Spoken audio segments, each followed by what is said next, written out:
Natalis Pigai membuat cuitan di akun Twitternya yang kemudian dituduh rasis karena menyebut orang Jawa Tengah.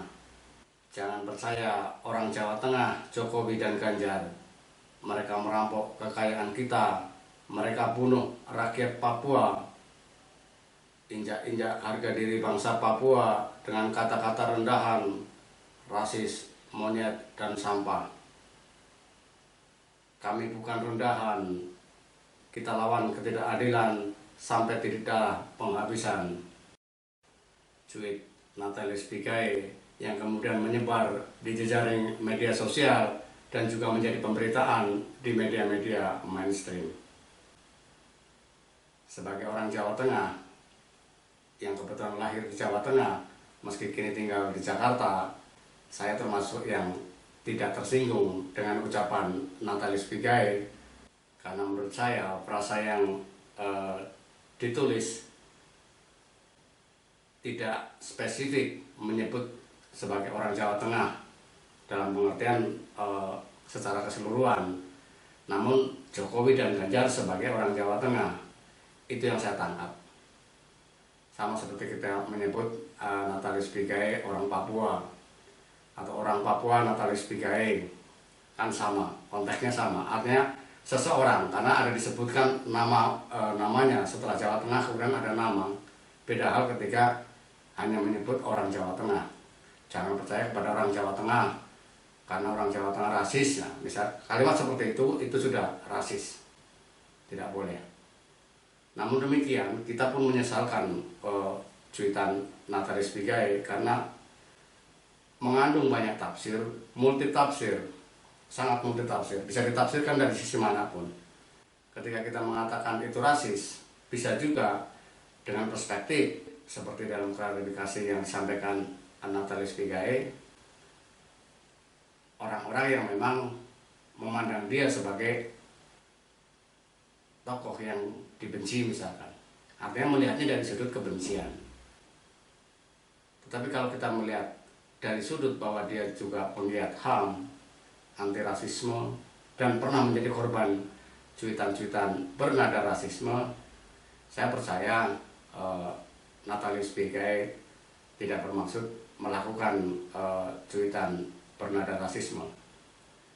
Namun seperti tadi saya bilang, mestinya hal-hal semacam itu sebaiknya tidak lagi dilakukan. Cukup sampaikan kritik langsung kepada orangnya, by name. Misalkan kita kritik kebijakan pemerintah Jokowi, ya sebutkan itu. Tidak perlu membawa Jokowi sebagai orang Jawa misalkan. Atau kita misalkan tidak setuju dengan dalam tanda petik ya, rencana Ganjar maju Pilpres 2024, cukup soroti sisi-sisi kelemahannya misalkan, atau sisi ketidaksetujuan kita. Jangan kemudian Ganjar sebagai orang Jawa Tengah. Menurut saya tidak tepat. Cuitan Natalis Pigai menjadi menarik ketika dikaitkan dengan dengungan yang mengatakan bahwa Indonesia harus dipimpin oleh orang Jawa. Orang Jawa ini lebih spesifik lagi, orang Jawa Tengah gitu, orang Jawa Tengah atau Jawa Timur, suku Jawa. Jadi orang Jawa yang bersuku Sunda, Banten, Betawi atau Madura, Osing dan lain-lain tidak termasuk di dalamnya. Jadi hanya Indonesia dipimpin oleh orang Jawa dalam lingkup wilayah yang sempit, yang Jawa Tengah dan Jawa Timur tadi. Mungkin kalau melebar ke Yogyakarta gitu. Dengungan ini kan sebenarnya lucu karena di konstitusi kita maupun di undang-undang pemilu dari mulai tahun 1955 hingga pemilu terakhir kemarin 2019, tidak ada satupun kalimat, frasa atau ungkapan tersembunyi yang menyatakan bahwa Indonesia harus dipimpin oleh orang Jawa. Tidak ada satupun. Tidak ada klausul seperti itu. Tetapi sengaja didengungkan, terus disuarakan oleh orang-orang, oleh politisi yang memang merasa tidak mampu ketika bertarung secara fair. Sebab orang Jawa ini kan mayoritas di Indonesia. bukan hanya di Jawa Tengah, Jawa Timur, namun juga di daerah-daerah lain, Jakarta, atau bahkan luar Jawa seperti Lampung, Kota Medan, dan lain-lain. Di sana orang Jawa juga mayoritas, karena dulu kan di zaman kolonial Belanda ada transmigrasi dan kemudian diteruskan oleh era Orde Baru juga. Jadi pemilihan ketika dilakukan seperti sekarang ini secara terbuka dan langsung, ya semakin mengukuhkan bahwa orang Jawa yang akan menjadi presiden. Tetapi bukan hal yang tidak mungkin bahwa kelak akan bergeser ke suku bangsa yang lain, karena semua punya hak yang sama. Konstitusi kita mengatur semua anak bangsa, semua warga bangsa memiliki hak yang sama untuk dipilih dan memilih untuk menduduki jabatan-jabatan politik. Tidak ada perbedaan. Dengungan seperti tadi itu kan dengungan rasis sebenarnya. Sama dengan dengungan kalau tidak pilih saya, tidak Pancasila misalkan. Itu kan mbahnya rasis. Jadi kita sudah banyak mengalami hal-hal seperti itu. Banyak ujaran-ujaran yang seperti itu. Tetapi memilih, kalau menurut saya, berdasarkan preferensi, berdasarkan hati nurani kita, itu sah-sah saja. Idealnya memang memilih berdasarkan visi misi, track record, program yang ditawarkan oleh si calon. Dan fakta membuktikan semua calon memiliki konsep, memiliki program, memiliki visi misi yang sangat bagus. Sayangnya ketika mereka jadi, ya tidak ada gunanya lagi track record, program kerja, janji politik dan sebagainya. Berapa banyak janji politik yang tidak dipenuhi, dan mereka tidak menganggap itu sebagai dosa. Janji politik adalah janji yang tidak berdosa katanya ketika tidak dipenuhi. Nah, ketika ada orang memilih berdasarkan kesukuannya, kesamaan suku, kesamaan agama, kesamaan profesi, atau saudara misalkan, saya memilih si A karena dia saudara saya memilih B karena dia sama-sama wartawan misalkan, sama-sama dokter, sama-sama pedagang, itu sah-sah saja. Memilih kan berdasarkan hati nurani kita. Kalau hati nurani saya mengatakan bahwa saya harus memilih si A karena dia dekat dengan saya, why not? Saya memilih si B karena dia sama-sama Jawa, kenapa tidak? Yang tidak boleh adalah mengkampanyekan berdasarkan kesukuan tadi itu. Saya mengkampanyekan, ayo pilih si A karena dia Jawa, kemudian diimbui kan, jangan pilih B karena dia Batak, karena dia Mandailing, karena dia Sunda, karena dia Dayak dan lain sebagainya. Itu rasis, nggak boleh. Jangan pilih B karena dia Islam, jangan pilih C karena dia Kristen, dia Buddha, dia Hindu. Itu rasis, itu nggak boleh.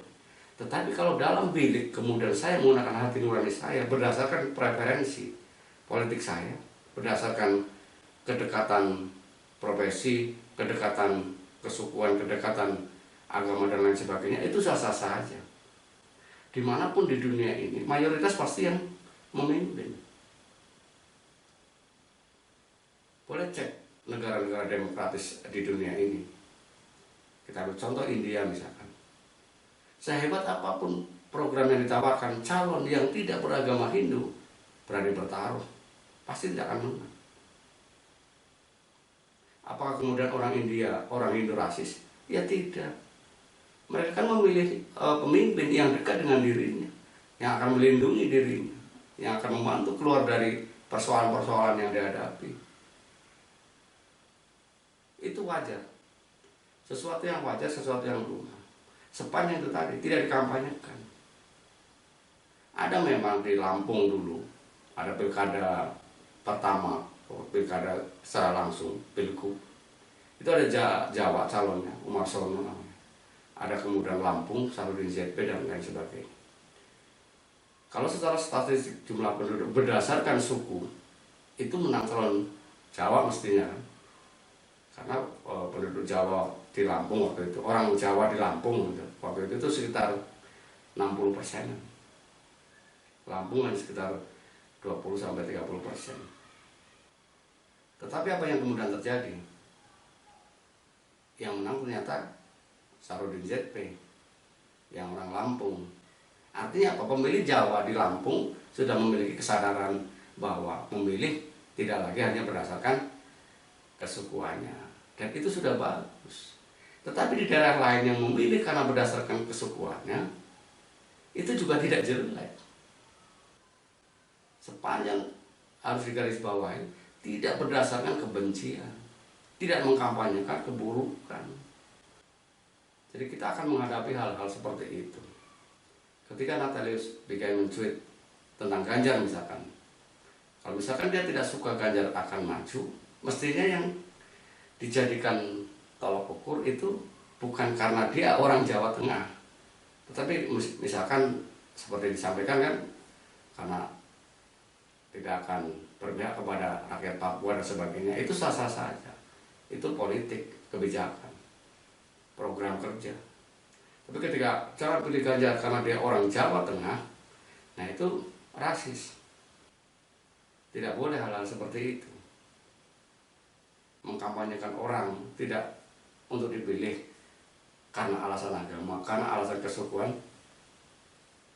tidak boleh. Jadi sekali lagi bahwa kita sedang bergerak menuju sebuah demokrasi yang lebih baik. Kita berharap cuitan-cuitan dari para elit, dari para petinggi, dari para penggiat HAM, demokrasi dan lain sebagainya bisa membatasi diri. Terutama kita meminta betul kepada para politisi untuk tidak ngipasi-ngipasi hal-hal yang seperti itu. Jangan menggunakan isu-isu untuk membakar massa, untuk mempererat dukungan, untuk mempererat soliditas internalnya atau pendukungnya. Mereka kemudian melemparkan isu yang tidak benar. Ini kan sudah terjadi. Kita sudah merasakan betul siapa yang menebar isu komunis, isu Taliban sekarang, isu. Kan kita tahu, udah kebaca siapa sih orang-orangnya. Tetapi sebagai bagian dari proses demokrasi, ya kita juga tidak terlalu penting, tidak terlalu menggunakan emosional untuk menanggapi. Hanya kita perlu mengingatkan agar hal-hal seperti itu terus dikikis, agar kita bisa lebih dewasa dalam berpolitik.